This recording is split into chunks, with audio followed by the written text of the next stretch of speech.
નમસ્કાર મિત્રો, જય શ્રી કૃષ્ણ. પુરુષોત્તમ યોગનો સૌથી પહેલો શ્લોક. શ્રી ભગવાન વાચ, ઊર્ધ્વમૂલમદશાખમ મશ્વત્થમ પ્રાહુરવ્યયમ છંદાસી યસ્ય પર્ણાની યસ્તમ વેદ સ વેદવિત. એટલે ભગવાન કહે છે, પૂર્ણ પુરુષોત્તમ પરમેશ્વર એ બોલે છે કે એક શાશ્વત અશ્વત્થ વૃક્ષ છે, જેમ કે પીપળાનું વૃક્ષ. તો એના જે મૂળિયા છે, ઉપરની તરફ જે પાંદડાઓ છે, શાખાઓ નીચેની તરફ છે, અને પાંદડા છે એ વેદ મંત્રો છે. જે મનુષ્ય આ વૃક્ષને જાણે છે તે વેદોનો જ્ઞાતા છે.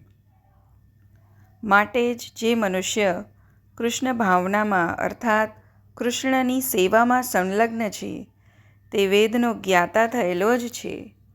આ ભૌતિક જગતના બંધનની સરખામણી અહીં અશ્વત્થ વૃક્ષ સાથે કરવામાં આવી છે.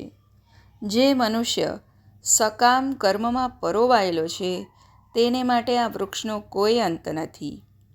તે એક શાખાથી બીજી શાખામાં, બીજીથી ત્રીજીમાં ભટકતો જ રહે છે. આ ભૌતિક જગતરૂપી વૃક્ષનો કોઈ અંત નથી, અને આ વૃક્ષ પ્રતિ આસક્ત રહેનાર મનુષ્યની મુક્તિની કોઈ શક્યતા નથી. આત્મોન્નતિના સાધન એવા વેદ મંત્રો આ વૃક્ષના પાંદડા છે. આ વૃક્ષના મૂળ ઉપરની તરફ છે, કારણ કે એમની શરૂઆત આ બ્રહ્માંડના સર્વોચ્ચ બ્રહ્મલોકથી થાય છે. જો કોઈ મનુષ્ય આ મોહરૂપી અવિનાશી વૃક્ષને જાણી લે છે તો તે આમાંથી બહાર નીકળી શકે છે. આ જગતમાં ઉપરની તરફ મૂળ તથા નીચેની તરફ શાખાવાળા કોઈ વૃક્ષનો અનુભવ આપણને થતો નથી, છતાં એવી વસ્તુ હોય છે. આવું વૃક્ષ કોઈ જળાશયની નજીકમાં જોઈ શકાય છે. જળાશયના કિનારા પરના વૃક્ષોમાં પ્રતિબિંબમાં તેની શાખાઓ નીચેની તરફ અને મૂળ ઉપરની તરફ હોય છે. બીજી રીતે કહી શકાય તો આ ભૌતિક જગતરૂપી વૃક્ષ એ આધ્યાત્મિક જગતરૂપી અસલ વૃક્ષનું પ્રતિબિંબ માત્ર છે. જેવી રીતે વૃક્ષનું પ્રતિબિંબ જલમાં સ્થિત હોય છે, તેમ આ આધ્યાત્મિક જગતનું પ્રતિબિંબ આપણી ઈચ્છાઓમાં સ્થિત છે. ઈચ્છા જ આ ભૌતિક પ્રકાશમાં વસ્તુઓના સ્થિત હોવાનું કારણ છે. જે મનુષ્ય આ ભૌતિક જગતમાંથી બહાર નીકળવા ઈચ્છતો હોય એણે સત્સંગ અને ભક્તિના અધ્યયન દ્વારા આ વૃક્ષને બરાબર જાણવું જોઈએ. ત્યારે જ તે આ વૃક્ષ સાથેના પોતાના સંબંધનો વિચ્છેદ કરી શકે છે. શ્લોક નંબર 2.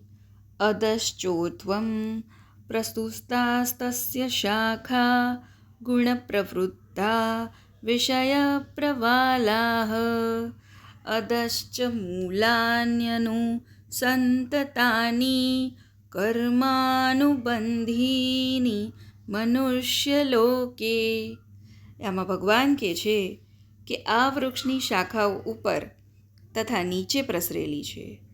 પ્રકૃતિના 3 ગુણો દ્વારા પોષણ પામે છે.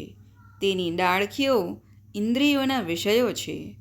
આ વૃક્ષના મૂળ નીચે પણ જાય છે અને માનવ સમાજના સકામ કર્મોથી બંધાયેલા છે. અશ્વત્થ વૃક્ષનું અહીં વર્ણન કરવામાં આવ્યું છે. શાખાઓ સર્વ દિશાઓમાં પ્રસરેલી છે. નીચેના ભાગમાં જીવોની વિવિધ પ્રકારની યોનિઓ છે.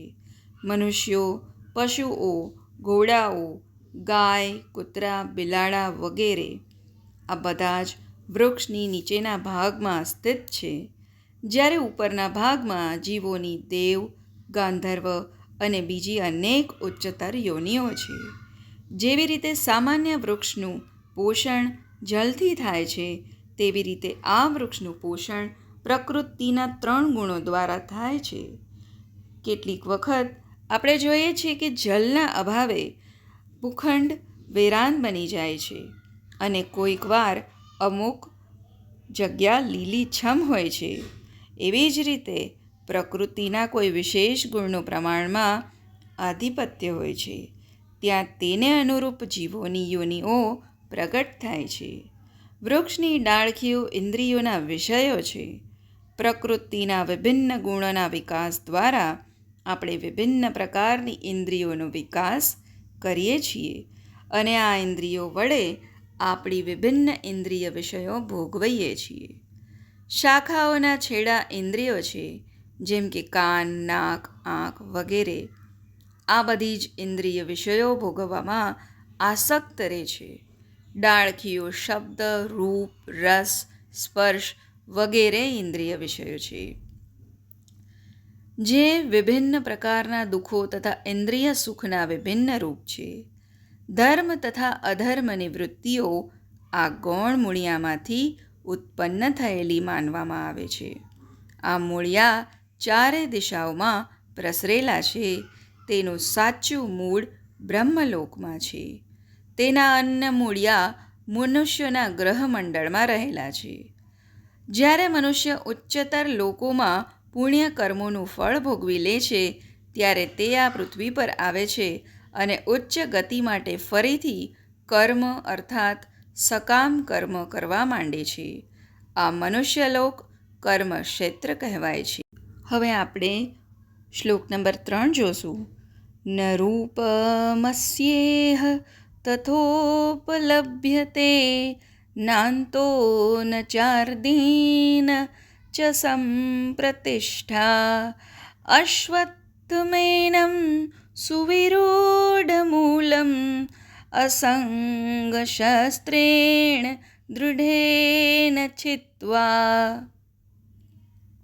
એટલે કે ભગવાન આમાં કહે છે કે આ વૃક્ષના વાસ્તવિક સ્વરૂપની અનુભૂતિ આ જગતમાં કરી શકાતી નથી.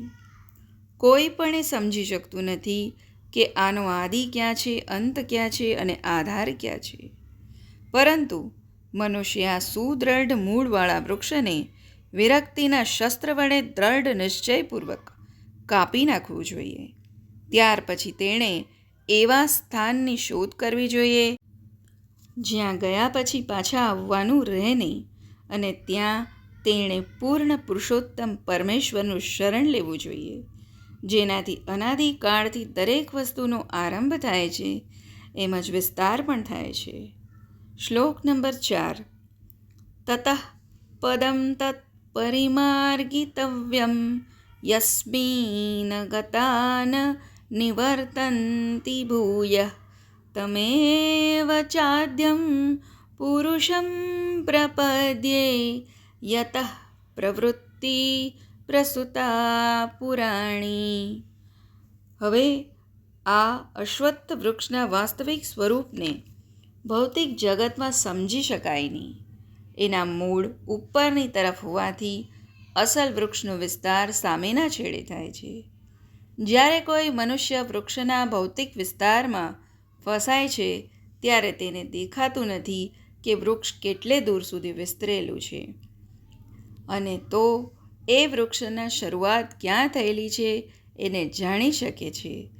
તેમ છતાં મનુષ્ય કારણ તો શોધી કાઢવાનું જ હોય છે. હું આવી શોધ કરતા રહેવાથી બ્રહ્મા સુધી પહોંચી શકાય છે કે હું મારા પિતાનો પુત્ર છું, મારા પિતા અમુક મનુષ્યના પુત્ર છે વગેરે વગેરે.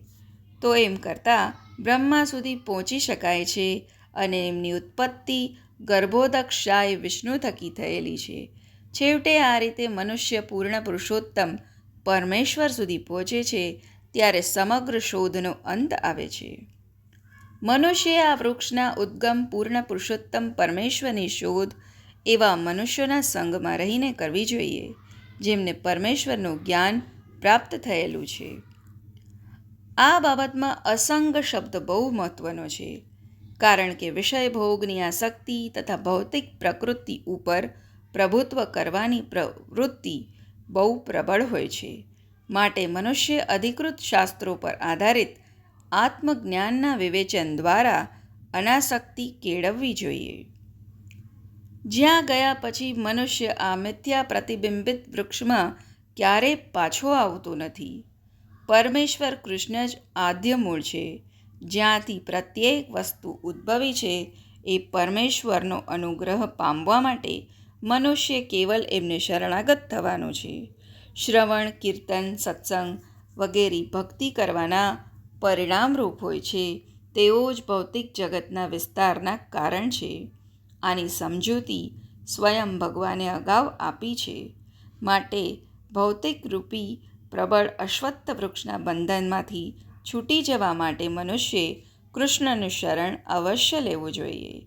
જેવો મનુષ્ય કૃષ્ણને શરણાગત થાય છે કે તરત જ તે આપોઆપ ભૌતિક જીવનથી વિરક્ત થઈ જાય છે. જય શ્રી કૃષ્ણ. આ હતો શ્લોક નંબર 3 અને 4નો અર્થ.